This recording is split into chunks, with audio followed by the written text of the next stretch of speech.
Hoje o Melhor e Mais Justo discute relações entre Brasil e China. O Brasil ainda conhece pouco o mercado chinês, que tem um extraordinário potencial de consumo, com mais de 1 bilhão aliás, bem mais de 1 bilhão de habitantes. O que é preciso para ampliar esse conhecimento, incrementar essas relações diplomáticas, comerciais? Como é que a gente pode aprender a fazer estratégia como os chineses fizeram nessas últimas décadas? Alexandre, nos falta estratégia, nos falta um planejamento de longo prazo, inclusive para poder fazer certas negociações, digamos, sem uma bobagem de querer levar vantagem, mas uma negociação de cabeça erguida, mais do que já fizemos, acho que já avançamos, mas uma negociação em igualdade de condições, seja com a China ou com outros grandes parceiros? Como nós já falamos aqui, mesmo com a China e com essa toda a discussão que existe em relação à competitividade, nós mostramos aqui que assim, boa parte da competitividade que nossos produtos brasileiros tiveram foi porque também agregamos produtos importados. Então, o fato de não querer importar não é o caminho. Agora, o que importar? O que é realmente interessante para que nós agreguemos aqui aos nossos produtos para podermos ganhar mercado internacional e crescer, né?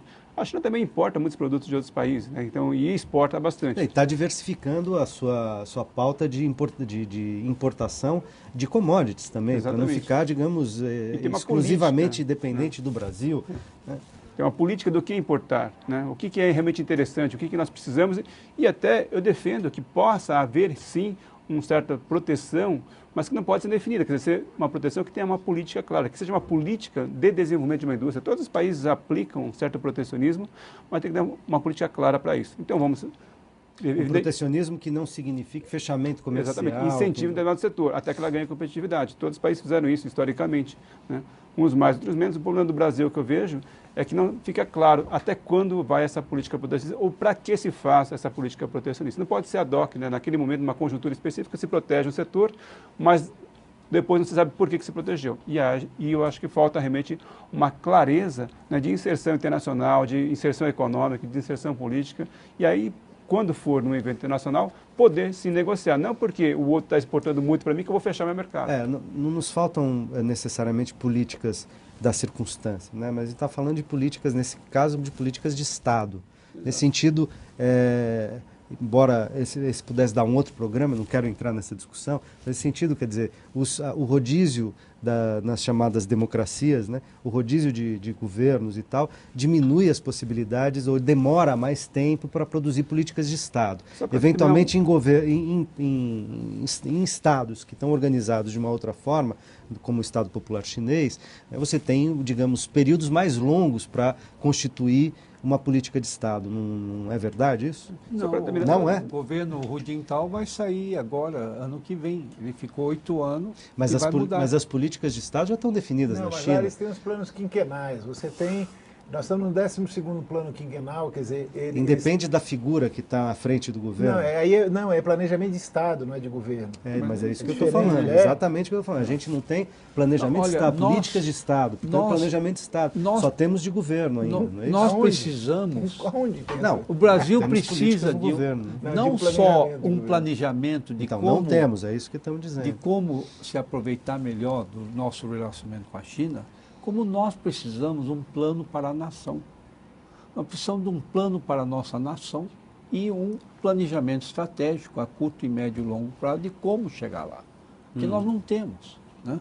A China planejou com muito cuidado o seu crescimento econômico.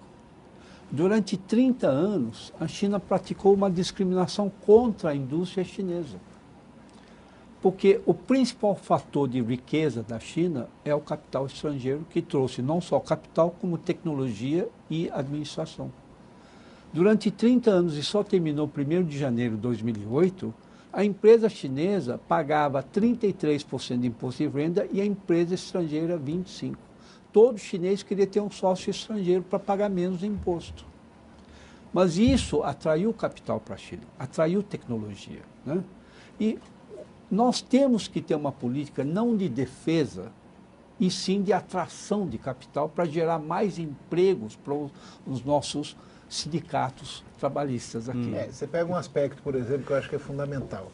Os chineses, historicamente, têm uma cultura comercial competitiva, agressiva no ponto de vista comercial, né? Aí você vê que a China, que é o maior comprador de produto agropecuário do Brasil, que é o maior parceiro comercial do Brasil, o Brasil não vende para a China compra do Brasil. E nós, com tudo isso, quer dizer, ela é o maior comprador, a gente não vende 2% do que ela compra do mundo. Quer dizer, o peso do Brasil no que ela importa do mundo não chega a 2%. Agora, quem faz negócio é empresário. Então, se a gente ficar achando que o governo vai acertar as pontas com o governo chinês e que as coisas vão acontecer, eu estou vendo desde os últimos 8 anos essa história. Não acontece. Os governos conversam, só que o empresariado não chega junto. Olha, o empresário brasileiro não tem que ter medo da indústria chinesa. O empresário brasileiro tem que usar o chinês para ganhar dinheiro. Tem que usar o capital chinês, tem que usar os preços baixos para o povo poder ter os bens que ela deseja ter, né? Democratizar. Né? E nós temos que usar a China para ganhar dinheiro. Né? E isso é que não existe um planejamento para isso. Porque até hoje, e isso é patente, aqui no Brasil se olhava o mercado nacional como se fosse suficiente. Então os empresários traziam toda a sua produção para o mercado interno e não se olhava o mercado internacional. O que aconteceu com a globalização, chamada globalização aí? Nós não nos capacitamos para exportar, para competir internacionalmente, enquanto os outros começaram a competir conosco aqui dentro. E agora estamos atrás, estamos correndo. E competir com nossos clientes lá fora. A gente perdeu muito cliente nos Estados Unidos, na Europa, porque o pessoal ia lá e... Tem um aspecto que eu acho interessante. Muito embora, de novo eu aqui estou fazendo um papel terrível, né? Porque vocês estão concordando, o Alexandre eventualmente me ajuda aqui. É que ele é japonês. É, por isso. Por isso. Mas, por exemplo, na crise de 2008, o fato da gente ter olhado para o mercado interno e ter mantido o mercado consumidor interno relativamente aquecido nos protegeu. Claro, né? Claro. Então, quer dizer, eu estou querendo só dizer que tem muitas variáveis nesse jogo. Né? Não é um jogo simples. O Brasil ficou a salvo dessa crise porque a maior parte do seu PIB é formado pelo seu mercado consumidor interno. A China, em 2008, foi beneficiada pela crise, porque a China tinha gerado uma inflação de demanda mundial contra ela. Com a crise, as commodities baixaram e ela saiu por cima na história. Então, quem saiu beneficiado naquela crise? A China, naquele momento, cresceu a números chineses. Isso, incrível. Mas além disso, o que ela fez? Ela conseguiu reduzir, porque aquilo estava impactando. Né? Você imagina um país que compra a quantidade de commodity que a China compra do mundo, as commodities... A Vale do Rio Doce, em um ano, aumentou em 70% o preço do minério de ferro. Você pega outros produtos que foram lá para cima. 114% a Vale aumentou, o último aumento, 114%. Você já pensou? Aumento, não tem explicação a não ser ganhar mais de alguém que está precisando comprar. Né? Sim. A questão é, veja, o Brasil tem gargalos. Você falou, por exemplo, a estrutura de gastos do Brasil. A nossa questão fiscal é importante, né? A tributária é complicada, o tributo é alto, tal, mas a estrutura de gastos do governo é importante, um problema importante.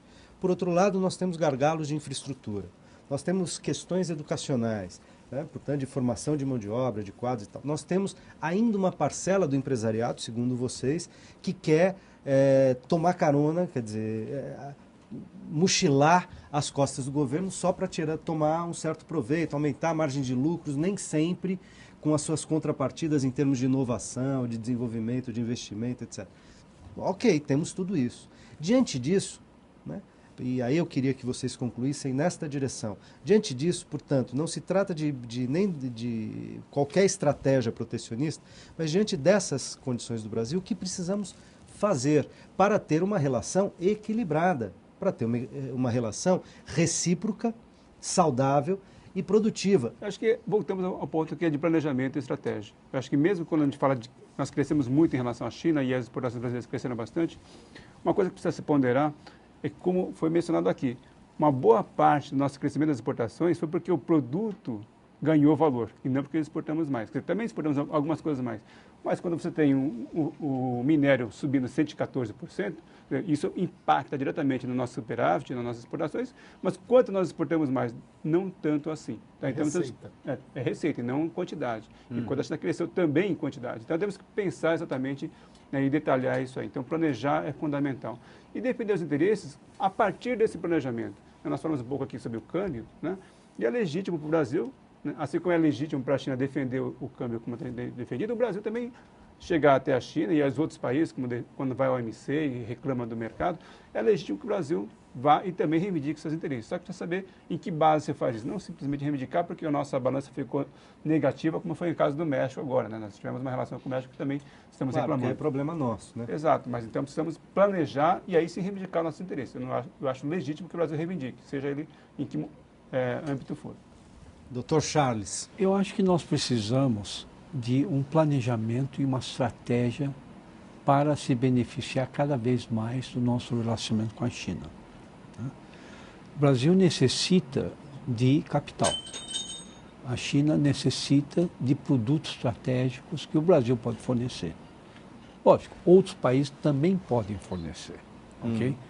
Mas eu acho que o relacionamento entre o Brasil e China, essa aliança comercial e estratégica entre esses dois gigantes é muito importante para ambos os países, mas principalmente para o Brasil, para que o Brasil... Olha, o governo Lula mudou a face do Brasil, né? Deu esperança, devolveu autoestima, tá? Distribuiu riqueza, gerou crescimento, colocou, enfim, internacionalizou o nosso debate. Exato. O Brasil ficou no mapa mundial, né? 39,5 milhões de brasileiros foram incluídos, né? Etc, etc. Mas nós temos que chegar no terceiro patamar, né? O governo Dilma tem tudo para levar o Brasil desse patamar que o Lula deixou, né? Que a nossa esperança nacional era o próximo empréstimo do FMI. E o Lula deu dinheiro para o FMI. Né? O governo anterior governava para 30 milhões de brasileiros. Né? Então, eu acho que nós temos que chegar no terceiro patamar e ser um país próspero, moderno, do primeiro mundo. E nós temos que ter um plano e uma estratégia para chegar lá. De curto, médio e longo prazo. E também, mesma coisa para o nosso relacionamento com a China, que pode nos ajudar a chegar lá. É isso que a gente precisa descobrir e fomentar. Pô, Márcio, um minuto final, por favor. Eu, como sou cético, não acredito que o Brasil vai fazer planejamento nem de médio nem de longo prazo, né? Faz de curto só. De curto, já seria alguma ali, coisa. Né? Tem um aspecto que eu acho que é fundamental, que eu, inclusive, tenho batido nisso em artigos e com o pessoal que eu converso do governo, que é o seguinte. Um passo concreto que o governo pode fazer, e aí o empresariado brasileiro vai muito na cola do que o governo faz, é aumentar a presença institucional brasileira na China. A nossa presença lá é ridícula. Nós temos um escritório, uma salinha do Banco do Brasil em Xangai. Por que nós não temos em Guangzhou, não temos em Beijing, quer dizer, em Chongqing? Quer dizer, você tem várias cidades grandes e importantes, não tem. Agora que inauguraram o consulado em Guangzhou, agora, lá no sul da China, né? E nós temos uma colônia brasileira lá, em Shenzhen, em várias cidades, Tongguan, em várias cidades do sul da China, nós temos uma colônia. Você chega lá, tem gauchada de monte, né? Não tinha consulado. Agora que começou. A Apex tem uma Apex. A China tem 700 CCPITs, entre municipais e provinciais e tal. CCPITs? Que é o equivalente da Apex. Nós temos um, eles têm 700. A Embaixada do Brasil tem uma equipe, aumentou um pouquinho, botaram um adido agrícola, um adido não sei o quê. Mas nós somos menos da metade da presença de Portugal na China, da Venezuela. Quer dizer, o país que é o nosso maior parceiro comercial, nós temos uma presença acanhada do governo. Não conhecemos nada da China e nos esforçamos muito pouco para conhecer mais. Isso, mas se você pegar o exército que os Estados Unidos têm, na Embaixada Norte-Americana, né? Eles têm 1.500 pessoas lá, segundo o embaixador brasileiro. Nós temos 40. E isso que é o maior parceiro comercial do Brasil. A Embratur não considera a China.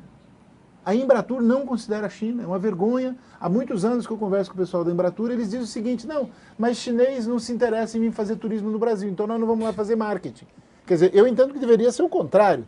Se tem um maior mercado turístico do mundo que não dá bola para mim, eu vou lá fazer, né, um carnaval permanente. A Apex fez um trabalho do qual nós participamos de divulgação do Brasil na China, nas 52 maiores cidades, 2008 e 2009.